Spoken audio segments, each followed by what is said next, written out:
C'était important pour moi de vous faire une vidéo qui explique comment rester motivé et surtout de comment rester motivé à long terme. Évidemment, il y aura aussi le travail et la qualité de ce que vous allez accomplir, mais si vous n'avez pas la motivation, vous risquez de tout laisser tomber du jour au lendemain. Et comme pour tout business, le plus important, c'est de rester motivé pour toujours avancer. Et comme tout le monde, vous allez avoir des passages à vide, c'est normal. Et vous allez certainement vous dire à ce moment-là, soit je choisis de couler et de laisser tomber, soit je choisis de nager et d'avancer. Tout le monde va passer par ces phases et dans cette vidéo, je vais vous donner 10 astuces que j'utilise moi-même dans mon quotidien pour à chaque fois choisir de nager. Si vous êtes prêts, on y va. Bienvenue sur ma chaîne, moi je suis Aurore et j'ai ouvert une boutique sur Etsy en sortant de mes études.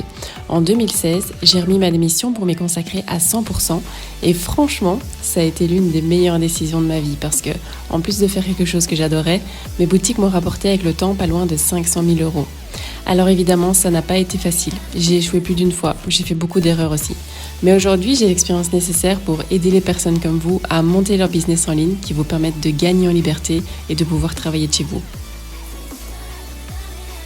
Alors, la première astuce, c'est celle que j'utilise tous les lundis et tous les jeudis quand je vais au sport.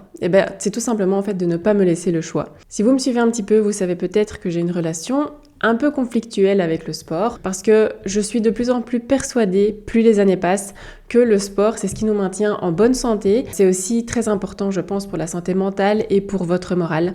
Et quand j'étais jeune, je détestais le sport. J'en faisais pas beaucoup jusqu'à mon adolescence et ici, ça va faire une quinzaine d'années que je me bats chaque année avec moi-même pour faire du sport et ce n'est que depuis 2 ans que je suis enfin parvenue à l'intégrer dans ma routine. Et vraiment, la chose qui fait que j'arrive à garder ma motivation et à me déplacer jusque là-bas pour aller faire ma séance de sport, c'est qu'en fait, je me laisse pas le choix.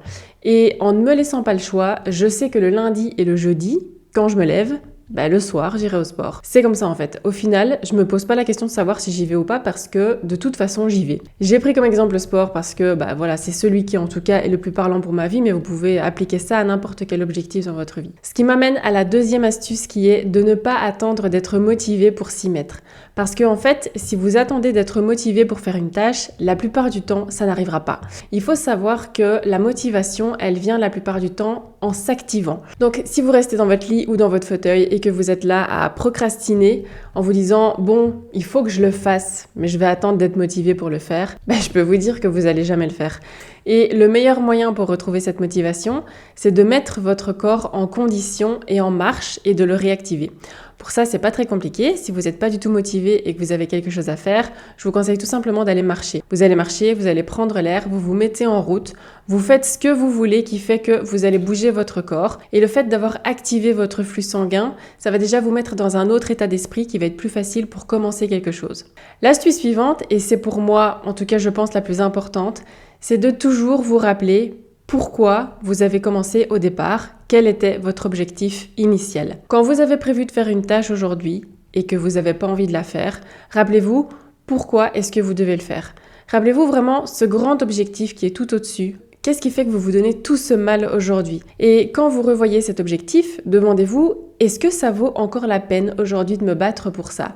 Est-ce que j'ai vraiment envie de ça? Ou alors, est-ce que j'ai envie d'abandonner parce qu'en fait, cet objectif, il me correspond plus aujourd'hui?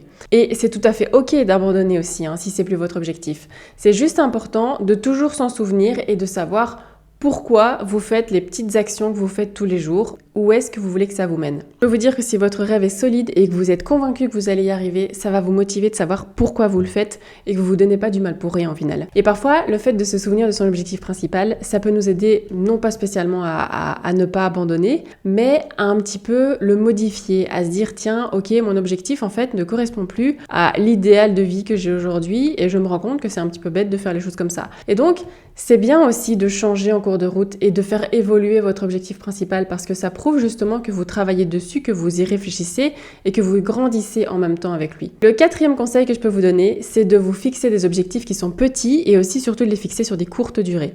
Donc si vous avez votre plan en tête ou si vous l'avez dessiné quelque part, vous devez avoir tout au-dessus votre objectif principal qui est votre rêve, votre mantra, vraiment ce à quoi vous aspirez dans la vie. Et puis en dessous, vous allez avoir des sous-points qui sont les petits objectifs qui sont les étapes pour arriver à ce grand objectif. Et c'est vraiment important de découper ce grand objectif en plus petits parce que vous n'arriverez jamais d'un seul coup, du jour au lendemain, à atteindre ce grand objectif si vous ne le divisez pas en sous-étapes. Vous allez très vite vous décourager parce que ça va très vite vous paraître inatteignable.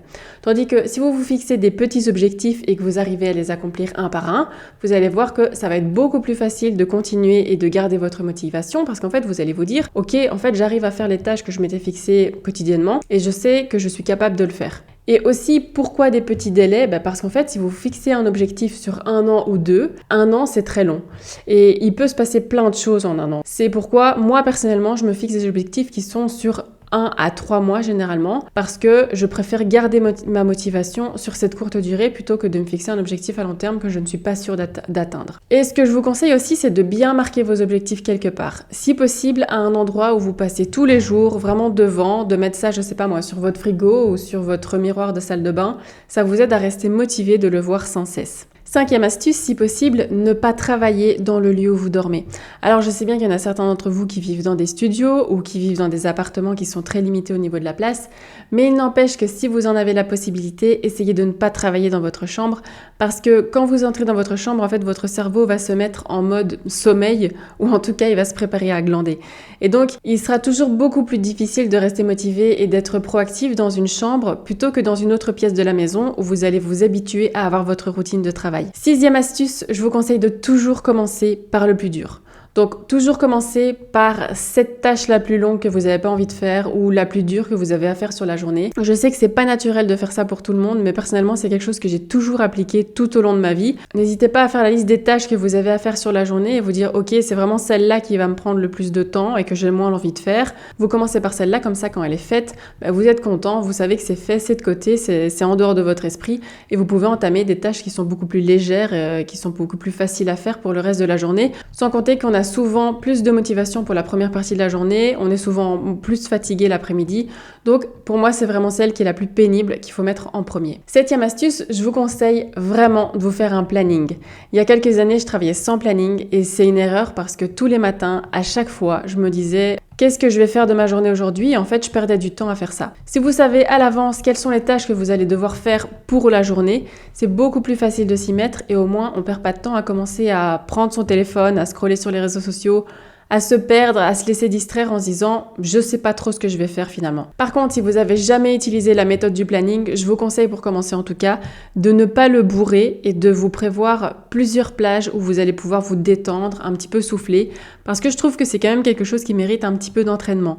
Et si vous arrivez le lundi matin devant votre planning et qu'en fait vous avez prévu de mettre 10 heures par jour jusqu'à vendredi, vous risquez d'être fortement démotivé dès le départ. Donc essayez dans un premier temps déjà de vous programmer uniquement par exemple des matinées ou quelques tâches par jour et puis vous augmentez au fur et à mesure si vous sentez que vous y arrivez et que c'est un rythme qui vous convient. La 8e astuce, c'est que je vous conseille de ranger au moins la pièce dans laquelle vous allez travailler. Je suis quelqu'un qui est assez bordélique comme on dit. Je ne le suis plus depuis officiellement 5 mois. Et pourquoi ? Parce qu'avant j'avais tendance à laisser tout traîner pendant la semaine et en fait c'était uniquement quand je devais faire le ménage que je commençais à tout ranger. Et du coup j'avais beaucoup à ranger d'un coup et je l'avais pas fait avant et donc voilà ça devenait vraiment un travail d'Hercule à faire et vraiment c'était pénible pour moi. Et puis comme vous le savez peut-être, j'ai vendu ma société de gravure laser l'année passée et la fille qui a repris ma société, elle a commencé à venir travailler avec moi le 1er octobre pour que je la forme. Évidemment, je voulais que ma maison et mon bureau soient rangés. Et pour que ce soit rangé, ça a été vite une habitude que j'ai prise, c'était que j'étais obligée de ranger tous les jours. Vu qu'elle venait tous les jours, j'avais pas d'excuse pour que ce soit pas fait. Et en fait, je me suis aperçue qu'en le faisant tous les jours, ça me prenait vraiment beaucoup moins de temps et aussi que c'était hyper gratifiant d'être tous les jours dans une pièce qui était rangée. Et donc, ça fait déjà depuis 2 mois qu'on travaille plus ensemble parce que maintenant, elle a repris tout et donc elle travaille de chez elle. Mais j'ai gardé cette habitude tous les matins de ranger parce que j'arrive à beaucoup plus me concentrer en étant dans une pièce rangée. Je trouve aussi beaucoup plus vite mes affaires évidemment et aussi il y a beaucoup moins de choses qui vont me distraire sur mon bureau. Avant-dernière astuce, ne pas sous-estimer votre manque de sommeil. Alors moi c'est les jours où je sors tard chez des amis que je sais que le lendemain je vais être moins productive. Je le sais, c'est comme ça, je vais pas toujours avoir la motivation nécessaire si j'ai pas mon compte d'heures. Et je pense pas être différente de la plupart des gens, vous avez très certainement aussi besoin de 8 heures de sommeil la plupart du temps.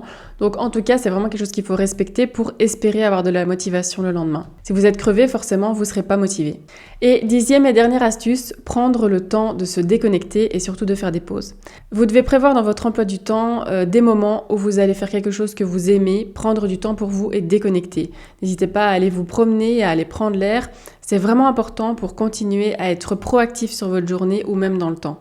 Donc c'est important de récompenser votre corps et votre esprit quand vous avez bien travaillé et donc de prendre les pauses nécessaires aussi pour pouvoir encore mieux s'y remettre après. Et enfin, pour terminer cette vidéo, j'aimerais vous donner encore quelques petits conseils. D'abord, je voulais vous dire que c'est normal d'avoir des hauts et des bas, d'avoir des périodes où vous allez plus travailler et être plus proactif, des périodes où ça va un petit peu moins, où ça va pas du tout. Il y a parfois des semaines entières dans ma vie où j'arrive pas à me concentrer sur un travail en particulier parce que soit il y a quelque chose qui me tracasse ou que je suis simplement plus fatiguée. Et le principal, c'est d'accepter à ce moment-là que ça n'aille pas, de vous écouter aussi, d'écouter votre corps et surtout de vous y remettre le plus vite possible une fois que vous aurez passé cette période qui est un peu moins cool. Généralement, quand je suis dans une semaine comme ça où ça va pas, où je suis pas du tout productive, toute la semaine, je me mets dans la tête que le lundi suivant, je reprends mes habitudes de routine normale.